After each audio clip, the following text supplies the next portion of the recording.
Hey good people, welcome to the Division 2. My name is eNtaK and today I wanted to cover my thoughts on the Division 2 and some of the content that I've experienced so far.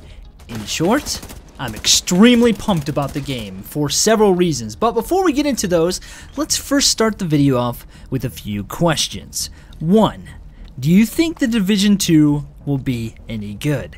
2. Do you think you will play the game personally? And 3. Did you play the first game? So I played the first game and I extremely enjoyed it at the start of my playtime, and for the most part up to a specific point. The bullet sponge enemies were very annoying. It's like the #1 complaint that a lot of people had. It was just kind of repetitive, rather repetitive up to a certain point, and the Dark Zone obviously had its major flaws. So the real question is, will this game be different than the first one? So I do want to say this before we get into the video, that this video is going to primarily be for people who maybe don't know what the Division has to offer, or maybe you've been following it a little bit but you don't know all the details. This video should be able to give you a better insight of everything that's going to come into the game. It seems that bullet sponges are no more. It's a very welcome thing in my opinion, and there's no more massive health pool enemies, but rather those good old elites that we so love now have armor, and so there is like a brand new need to take out some of the armor to expose weak spots, and then everybody can target that. And so this all helps with the immersion of the game. When you play a game like this that is rich in story, you want immersive gameplay and not something that is incredibly unrealistic, or as we saw in Division 1, like bullet sponge like everywhere. I mean, it was just these massive health pool enemies, and it got really annoying very quickly.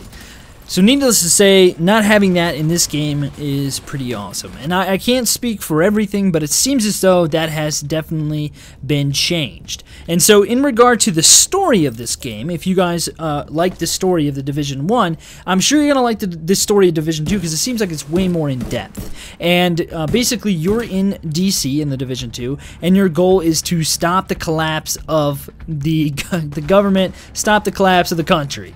Your responsibility is to not only save the city, but to save the country ultimately. If you have never played the Division, you are a member of this elite unit called the Division, which is an elite group of civilian agents that are charged with defending the country and basically being the last stand between like just lawless anarchy. And so the city is a realistic representation of the city with landmarks, landscapes, neighborhoods. Enemy strongholds are everywhere. It's really cool. And basically, this is a nice change of pace from the last game, because if you recall, it's a lot of cities, snowing. It kind of gets, it has a weird feel to it. It's kind of dark feeling, you know what I'm saying? And so this is a nice change of pace from the last game. It's more open and it feels way better. So at the beginning of the game, you're basically assaulting the White House, and the White House then functions as your base of operations once you capture it back, and you can expand or upgrade the area as well as different settlement areas, which is kind of cool. And so the game offers a rich campaign, there's co-op gameplay and PvP in one of the 3 new Dark Zone locations, which is really cool.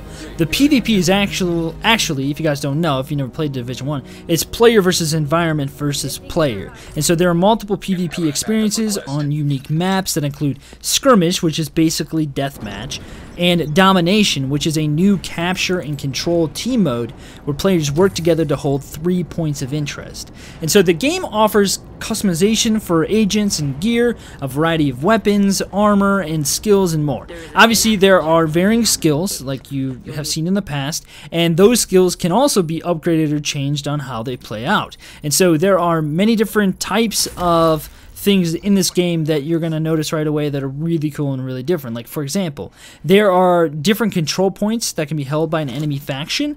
And the cool thing is that if you claim an area, they can actually claim it back. And so it's an ever-changing world potentially. And not only that, but the game also has some really cool things, like, for example, there's some amazing weather effects which can change how the gameplay plays out. Like, you're going into a battle and then boom, there's fog, and basically can like change how you approach a situation. Also, there are new clan system mechanics allowing for easier like full team gameplay, like getting people in your team, with the addition of customization, special locations, and unique things for the clan. I know in Division 1, I had a lot of issue like kind of like forming groups and stuff because the people that I play with weren't always on at the same time, and so like having something like that could definitely be better beneficial. I know, like, if, you know, viewers want to decide to, like, form a clan or something like that, you know, definitely make sure to shoot me a message or comment or Twitter or whatever.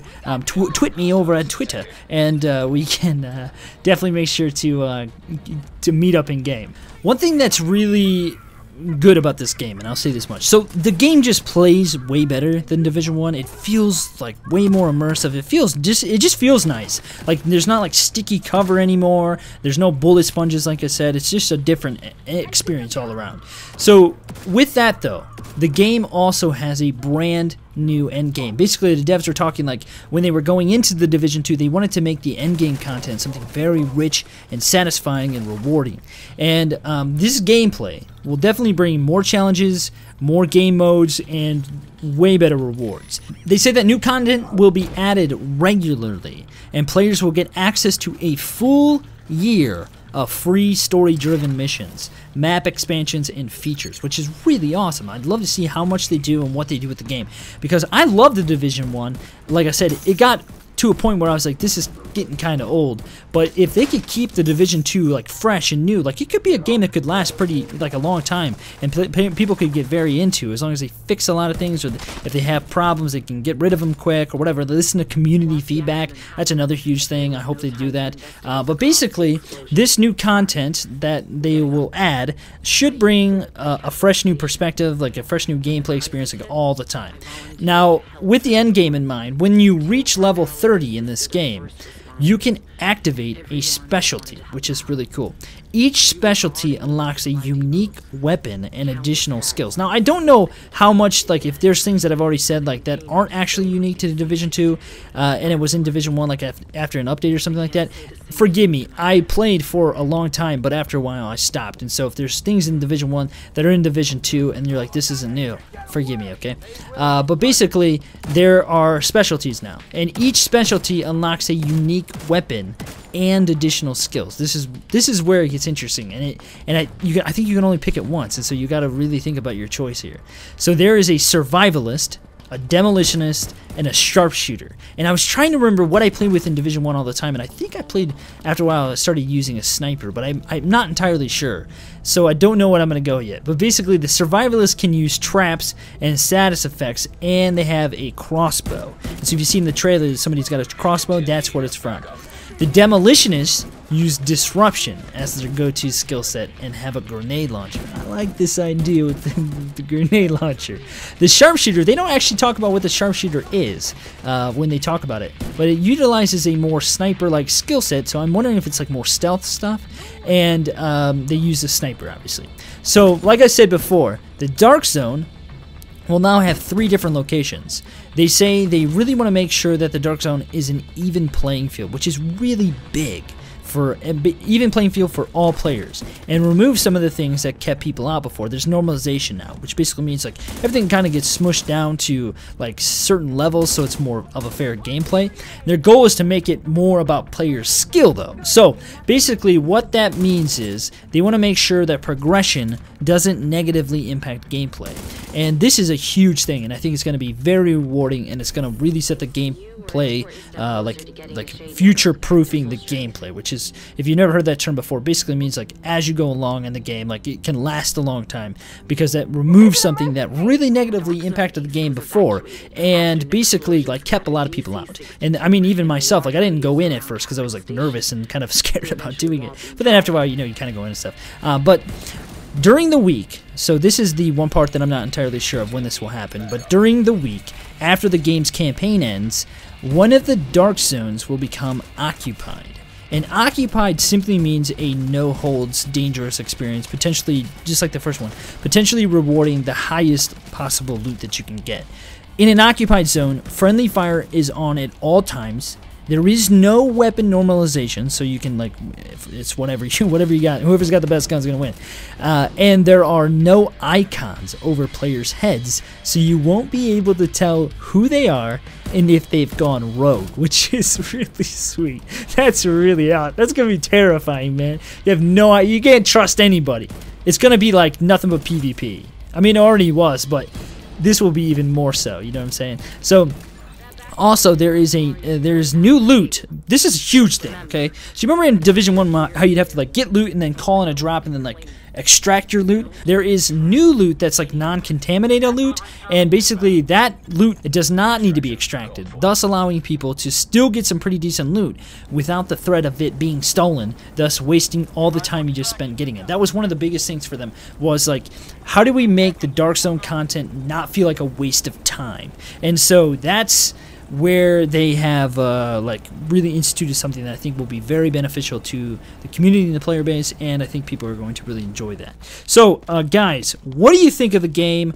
What are your thoughts on it? I'd love to hear your feedback and your comments. Do you think you're going to pick the game up? Because this is it in my mind. If they have got the story flushed out, which Division 1 had a pretty good story, so I think that the story is going to be really awesome. In the Division 2, they fixed the bullet sponges, which was one big negative thing that people had an issue with. They seem to fix sticky cover, which that drove me crazy because I was always popping out of cover like an idiot all the time, man. Three, if they have really made the Dark Zone sound as good as it made it as good as it sounds, then it's going to be a really good experience, and it could last. It could like make the gameplay last a long time and keep the population high. So basically, I'd love to hear your thoughts on this. This is just kind of like a short little intro to the game, and basically as time goes forward, if this video gets some good feedback and you guys seem to like this, I want to make beginner guide videos to like beginner guide. I want to make more intermediate guides and more advanced guides and just kind of go along on that route. And so I'm trying to record everything and bring you like pretty much all the footage that I possibly can to make it like a really interesting like series for you guys. So hope you enjoyed the video. Thank you so much for watching. Thanks for stopping by the channel. I hope you guys have a great day. See you guys next time.